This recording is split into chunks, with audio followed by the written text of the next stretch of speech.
শুক্রবার হচ্ছে সাপ্তাহিক ঈদের দিন। এটা বিশেষ করে গরিবের একটা ঈদ।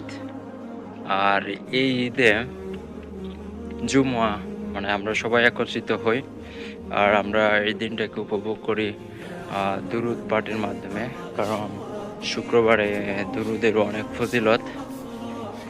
ছোট দুরুদ, বড় দুরুদ, সব দুরুদেই আল্লাহর নবীর উপর, আল্লাহর নবীর সমীপে আমরা বলে থাকি।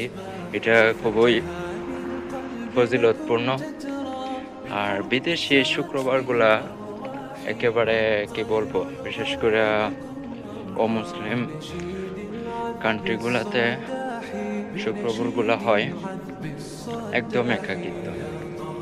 আর এখানে তবুও মানুষ পাওয়া যায় বিভিন্ন কমিউনিটি হিসাবে। বিভিন্ন কমিউনিটির মাধ্যমে আমরা শুক্রবার উপভোগ করতে পারি। আমি একটা পাহাড়ের রাস্তা থেকে নামতেছি, মানে রাস্তাটা অনেকটা ঢালু, উপর থেকে নিচের দিকে নামতেছি, এই জন্য হাঁটাটা একটু স্পিড বেড়ে গেছে। তো শুক্রবারের অনেকগুলো ভালো দিক আছে যেগুলো আমাদের মনে প্রফুল্ল সৃষ্টি করে। যেমন হচ্ছে যে আপনি খুব তাড়াতাড়ি উঠলেন, ঘুম থেকে উঠেও গোসল করলেন, তারপরে যে আতর দিলেন, পাঞ্জাবি পরলেন, ভালো পাঞ্জাবি আপনার সামর্থ্য অনুযায়ী।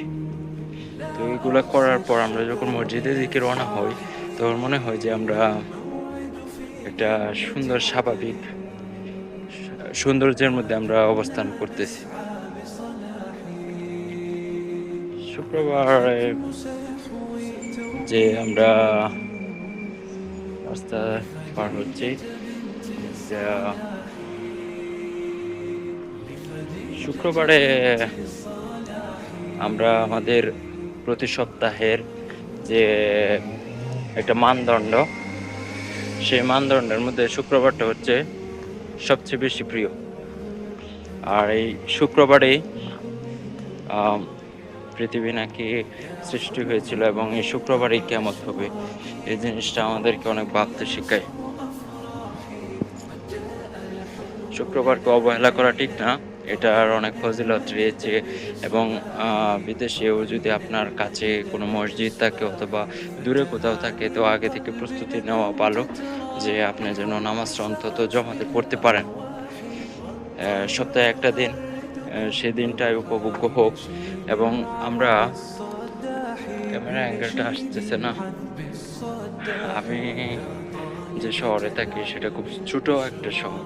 আর এই শহরে দুইটা মসজিদ আছে, একটা তুর্কিরা নিয়ন্ত্রণ করে আর একটা হচ্ছে আলজেরিয়ান। মানে মোটামুটি ঘোরায় প্রায় আরবিয়ানরাই এগুলা করেন।